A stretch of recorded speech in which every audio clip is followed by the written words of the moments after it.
Hello viewers, welcome to my another blog. তো আমি আজকে আসলাম একটু তেঁতুলতলাতে।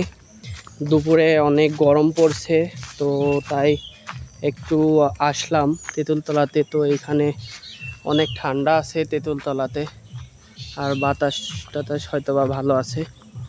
আর এইটা হলো আমাদের তেঁতুলতলা, আর এই সাইডে হলো এখানে হলো বেল গাছ, আর এই দুইটা হলো তেঁতুল গাছ। তো আমি কয়েকদিন আগে আসছিলাম, তো আসার পরে এই পুকুরটাতে হলো জল ছিল, তো এখন দেখছি যে এই পুকুরটা হলো শুকিয়ে গিয়েছে, পুকুরটাতে হলো জল নাই। তো ভালোই এইখানটা বসার মতো, আর অতিরিক্ত গরম পড়ছে আজকে, তাই আমি আসলাম এই সাইডে তেঁতুলতলাতে।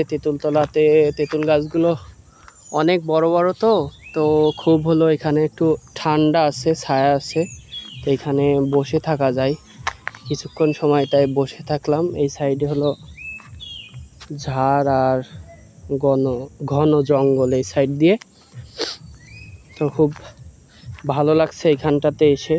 আর এসে প্রায় সময় আমি এখানে বসে আছি, অনেক দিন পরে আসলাম। জঙ্গলটা ঘাস ফাঁসগুলো আরও বেশি হয়ে গিয়েছে, কয়েকদিন আগে হলো বৃষ্টি হয়েছে, এখানে কয়েকদিন ধরে বৃষ্টি হচ্ছে, সেই কারণে আরও ঘাস বেশি হয়ে গিয়েছে, তো তাই। আর এখানটাতে খুব ঠান্ডা। আর তেঁতুলতলাতে এমনিতে অন্ধকার, দেখো এই জায়গাটা কত সুন্দর অন্ধকার। আর ঝাড়ের ভিতরে এমনিতেও সূর্যের আলো সেইভাবে আসতে পারে না, তাই এই জায়গাটা ঠান্ডা থাকে। তো এই জায়গাটা খুব সুন্দর ঠান্ডা বাতাস, আর বাতাসও আসতেছিল। আর এই তেঁতুল গাছটা এত বড় হওয়ার কারণে ছায়া, এখানে হলো একটু ছায়া পড়ে আছে, তো খুব ঠান্ডা একটু জায়গা। তো আমি এখানে কিছুক্ষণ সময় বসে থাকবো, খুব ভালো লাগছে এখানে বসে থাকতে, বা এই যে ঘুরে বেড়াচ্ছি, খুবই ভালো লাগছে। তো ভিউয়ার্স, আজকের ভিডিওটি এই পর্যন্ত। যদি ভিডিওটি ভালো লাগে লাইক করবেন, শেয়ার করবেন, চ্যানেলটি সাবস্ক্রাইব করবেন।